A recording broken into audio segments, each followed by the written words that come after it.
మోడీ మన్మోహన్ మోడీ అది కాదు.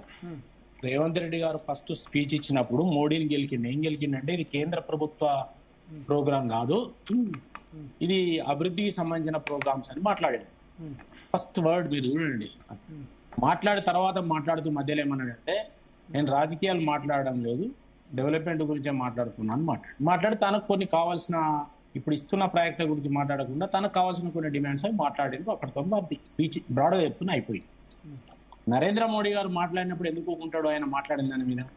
ఇవి కేంద్ర ప్రభుత్వ ప్రాజెక్టులు అని పెట్టకుండా ఇవి డెవలప్మెంట్ ప్రాజెక్టులు అన్నప్పుడు నేను కూడా రాజకీయాలు మాట్లాడను అని చెప్పుతూనే రేవంత్ రెడ్డి గారు రాజకీయాలు మాట్లాడన్నారు, నేను కూడా రాజకీయాలు మాట్లాడానని అనుకుంటూనే వారు ఏం చెప్పారంటే గుజరాత్ ఎగ్జాంపుల్ చెప్పుకుంటూ ఇప్పుడు మీరు ఒక దాన్ని ఊల్చుకుంటే దాన్ని లెక్కేసుకుంటే సగం కూడా రావు, దాని దీని కాదు, నువ్వు కలిసి పనిచేద్దాం, కలిసి పని చేసినప్పుడు నిధులు ఎట్లయితే ప్రాజెక్టుల వారికి ఎట్లా రావన్నా అట్లా వస్తాయి అని ఆయన నర్మగర్భంగా చెప్పాడు. అంటే రాజకీయానికి రాజకీయంగా విమర్శించండు, విమర్శల విమర్శ ఉన్నది, ఇవి రెండు ఉన్నాయి. అంతేగాని ఆయన రేవంత్ రెడ్డి గారిని మా పార్టీలో రా అన్నట్టు, ఇక మాకు నాయకత్వం లేనట్టు, ఇప్పుడు చెప్తున్నా మాకు నాయకత్వం లేదన్నట్టు, ఈ కరెక్ట్ కాదు. తర్వాత రెండోది ఏంటంటే రేవంత్ రెడ్డి గారు సరే దానికి రేవంత్ రెడ్డి గారు నవ్వేండు అయిపోయింది, విను నేను చెప్పేది విను అని చెప్పిండు. ఆ సందర్భంగా ఏం చెప్పిండంటే ఉమ్మడి ఆంధ్రప్రదేశ్ లో 1,000 కోట్లు కూడా రాకపోయేది రైల్వేకు, ఒక్క తెలంగాణకి ఇప్పుడు నేను 5,500 కోట్లు ఇచ్చిన, ఇప్పుడు 6 వందే భారత్ రైళ్లు ఇచ్చిన, 5 అమృత్ భారత్ రైళ్లు ఇచ్చిన అని అవి చెప్పిండు డెవలప్మెంట్ మీద. అంటే పోల్చి చెప్పిండు. చెప్పుకుంటూ అప్పుడు రూట్లు ఎంత ఉన్నాయి పర్సంటేజ్ 2014 ముందు ఇప్పుడు డబుల్ అయిపోయినాయి నేషనల్ యావరేజ్ లో అని చెప్పిండు. అంటే ఆయన ఎందుకు చెప్పిండు ఇవన్నీ అంటే నువ్వు గెలిచినావు కాబట్టి రాజకీయాలు లేవనుకుంటా, కేంద్ర ప్రభుత్వం ప్రాజెక్టులు కాదనుకుంటా, ఇవన్నీ మాట్లాడింది కాబట్టి దాని కౌంటర్కి ఇవన్నీ చెప్పిండు. ఇది విషయం గుర్తుపెట్టుకోవాల్సిన అవసరం లేదు. కాబట్టి ఇవాళ జిఎస్టీ వచ్చిన తర్వాత రాష్ట్రాల ఆదాయం పెరిగింది.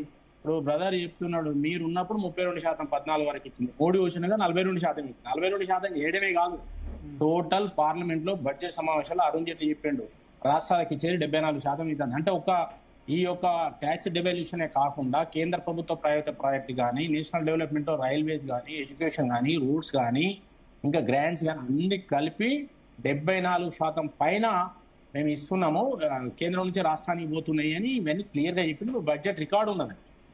కాబట్టి గతం 2014 ఇప్పుడు చూసుకున్నప్పుడు రాష్ట్రాల ఆదాయం పెరిగింది, కేంద్రం నుంచి వచ్చే ట్యాక్స్ డెవల్యూషన్ తో పాటు కార్యక్రమాలు పెరిగినాయి, నిధులు పెరిగినాయి, మౌలిక సదుపాయాలు పెరిగినాయి, రోడ్లు, railways, airports, infrastructure, electricity, north to south grid మరి కాంగ్రెస్ కలపలేదు, మేము వచ్చినాక 9,000 కోట్లతో కలిపినాం, కలిపితేనే కదా ఇలా కరెంట్ వచ్చేది.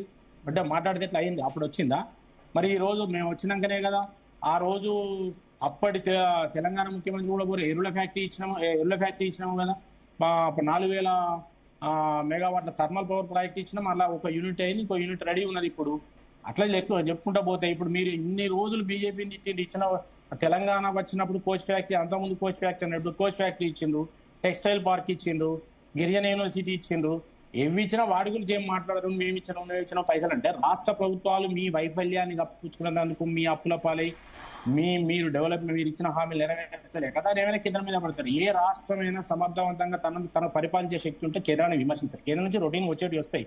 ఇదే నరేంద్ర మోడీ గారు పార్లమెంట్ లో చెప్పిండు, నేను గుజరాత్ ముఖ్యమంత్రిగా ఉన్నప్పుడు ఒక్కరోజు కూడా నేను పోయి నాకు తెల్లారులేసి నిధులు ఇవ్వండి అని ప్రధానమంత్రి దగ్గర కూర్చోలేదు, మా అధికారులు పోయి తీసుకొచ్చేది.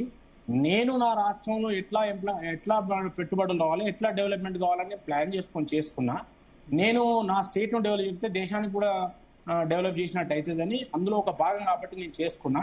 కానీ తెల్లారేసి వాడు కూర్చోలేదు. అయినా రాష్ట్రాలకు ఫెడరల్ స్ట్రక్చర్ లో ఎంత ఇవ్వాలనో అంత ఇస్తున్నాము, పెంచినాం, మేము వచ్చినాక ఆదాయం పెంచినాం, ఇవి పెంచినాం చెప్పిండ్రు, ఇన్ఫ్రాస్ట్రక్చర్ పెంచినాం, అన్ని పెంచినాం అని చెప్పి పెంచలేదా? ఇప్పుడు కనిపిస్తలేవు ఇవన్నీ. ఏ డిపార్ట్మెంట్ తీసుకున్నా పెరిగినాయి కదా. ఎరువుల సబ్సిడీ వాళ్ళు ఎంత ఇస్తున్నారు తెలియదా? ఇలా 10 లక్షల నీకు టన్నులు ఇస్తే ఏది గవర్నమెంట్ ఉన్నప్పుడు, ఏది మన అంతకుముందు గవర్నమెంట్ ఉన్నప్పుడు టీఆర్ఎస్, ఇప్పుడు కూడా అంతే ఇస్తే అంతే పంట వస్తే రేవంత్ ఏ సెన్స్ లో అన్నాడు అంటే మనం ఈ టాపిక్ క్లోజ్ చేయాలి. రేవంత్ ను పొలిటికల్ గా ఆయన ఏదైతే ఫస్టే కేంద్ర ప్రభుత్వ ప్రాజెక్టులు కావు అని మాట్లాడినా దాన్ని కౌంటర్ ఇచ్చిండు అంతే. కౌంటర్ ఇచ్చిండు. భరత్ గారు ఒక్క నిమిషం వీళ్ళు చెప్పిన దాన్ని నేను క్లారిటీ ఇస్తాను. ఇప్పుడు Revanth Reddy has been complaining ఏమని, మన తెలంగాణలో ఏ ప్రాజెక్టుకు నేషనల్ స్టేటస్ ఇవ్వలేదు అన్నాడు.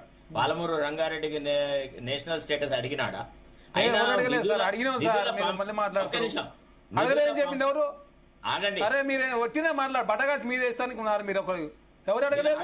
అరే సార్ మీరు మాట్లాడాలా? కేసీఆర్ గారు డిపిఆర్ లేదని చెప్పేసి వాళ్ళు ఇవ్వకుండా మీరు మాట్లాడతారు. ఒట్టినే అడగలేదు, మాట్లాడు. అడిగినాం 1,20,000 కోట్ల రూపాయలు నిధులు చెప్పి మాట్లాడతారు.